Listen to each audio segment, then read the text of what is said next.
أستاذ فتحي، في ساعات متأخرة من الليل أعتقد أن المنتخب عادة ماهوش نادي تنظم له الاستقبال، تنظم له المنتخب. هو عبارة على مجموعة ألوان من الشعب من مختلف الأطياف. أنك أنت تجي ما يقارب على الساعة 2 ليلا أو 2 بداية اليوم، ما زال الاستقبال، وأيضا في مراسم بروتوكولات راح يحظى بتكريم هذا المنتخب.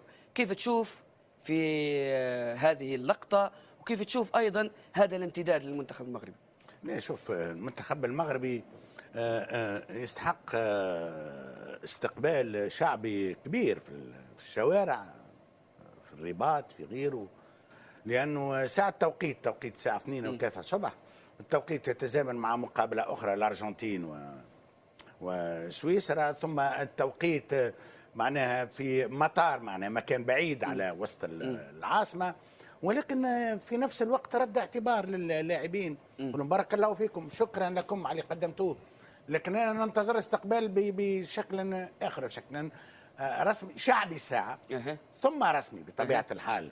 لأنه احنا في شعوبنا العربية عادة ما عندناش برشا أبطال، واللي نورنا نحطوه فوق راسنا، تاج فوق راسنا. إذا الفريق المغربي ينور الشعب المغربي، ينور الكرة العربية والكرة الأفريقية. إذا يستحق بطبيعة الحال أنه يكون الاستقبال في الحجم نتاعو. تنجم تقول لي علاش الاستقبال نتاع الفريق المصري كان بشكل كبير جدا قياسا مع استقبال الفريق المغربي؟ أولا ساعة التوقيت، ثانيا الفريق المغربي الحقيقة متعود، لأنه في 22 وصل للدور نصف النهائي، من الآن في الدور الربع النهائي، ولكن دائما إنجاز. فالشعب المغربي يعترف بالجميل نتاع الفريق المغربي، ولكن يقول ان سقف الطموحات كبر اكثر عند لا، وقتها تولي تظلم الفريق. تظلم الفريق. هذا طرح تشوفه سلبي؟ لا، سلبي. انا نقول التوقيت هو اللي منع الشعب المغربي من الاستقبال اللي باش يكون اليوم. في بالي اليوم باش يكون الاستقبال الشعبي الكبير وربما الرسمي. لا ما تنجمش، شوف، تظلم الشعب المغربي ويظلم الفريق المغربي لو يقول له السقف نتاعنا كان باش نهزوا كاس العالم او كذا. راهو الوصول الثمانيه الكبار في العالم هو شرف للمغرب، شرف للكره العربيه والكره الافريقيه. هو لوحده عنوان، انت من بين الثمانيه الاوائل. لا، بالطبع. جمال، اعتقد ان اصعب شيء واحسن شيء يتمناه دائما اللاعب هو عندما يعود الى ارض الوطن وراسه مرفوع. وراسه مرفوع. راهو لها، انت ممكن اكثر شخص تقدر توصف هذا الشعور. وكما كان الحال، انا ما نحبش ندخل في مقارنات بين استقبال المنتخب المصري والمنتخب المغربي، لانه ماشي نفس الظروف. لانه المنتخب المغربي كانت له سابقه انه وصل نصف النهائي في المونديال اللي راح، وانا نتوقع انه ساعات الوصول هي اللي ممكن.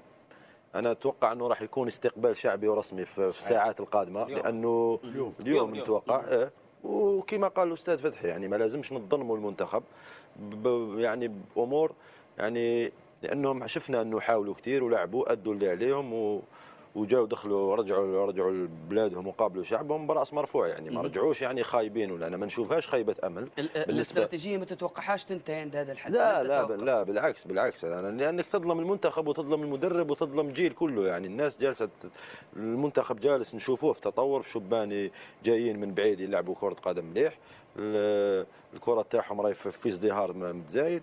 نتوقع انه نفس الشيء اللي عملوه في نصف النهائي، انا نشوفها نفس الميزان. طيب اسامه، استقبال هو مش استقبال رسمي باش نكونوا متفقين، هو كان استقبال الجماهير اللي جت اللي سمعت بساعات الوصول، لكن الاستقبال الرسمي والجماهيري او الشعبي حيكون اليوم حسب ما شفنا في وسائل الاعلام المغربيه. برضه نتفق ان نرى فكره ان ظلم المنتخب المغربي ان هذا المتوقع منه، هذه ماهيش فكره صحيحه. اليوم المنتخب المغربي قدم كاس عالم ممتازه، ورى وجه ثاني، واكد انه ماهوش منتخب طفره في 2022. اليوم اصعب مهمه انك انت تحافظ على انجازاتك اللي درتها. مستقبل كره القدم المغربيه انا مانيش خايف عليه تماما، خاصه بالزج بالشبان اللي شفناهم اليوم. شفنا 4-5 اسماء جديده انحطت على السكه واثبتت جدارتها، لعبت خذت خبرات في كاس عالم، وهذه حاجه مهمه. منتخب المغربي للشباب خذ اخر كاس عالم في تشيلي هذه حاجه ايجابيه جدا. انت تعرف ان القوام الرئيسي بعد في 2030 اللي حيستضيفها المغرب، حيكون جزء في استضافتها، حيكون فيه اكيد من الجيل هذا عدد كبير من اللاعبين، مع اللاعبين الحاليين اللي موجودين نحكوا على 5 6 لاعبين صغار قدمهم محمد وهبي، وتحكي على اعمار سنيه ممتازه للمنتخب المغربي. حتى الاستقبال، خلينا نمشي بسرعه بسرعه، استقبال المنتخب المصري، انا ما نشوفش ان استقبال المنتخب المصري كان ناجح، يعني بل انجاز او الحلمه اللي كانت نحكوا يعني استقبل في مدينه العالمين، ما كانش سمعنا حتى في اصوات كانت تطالب باستقباله في القاهره، اللي تعرف انت زي ما قلنا شغف الجماهير المصريه وانتظاراتها الكبيره. لكن احلى حاجه في كره القدم انك انت لما تمشي تشعر بانك انت في مهمه وطنيه وترجع صحيح. بانجاز مهم، تنتظر الجماهير طيب. اللي هي اهم حاجه في المعادله.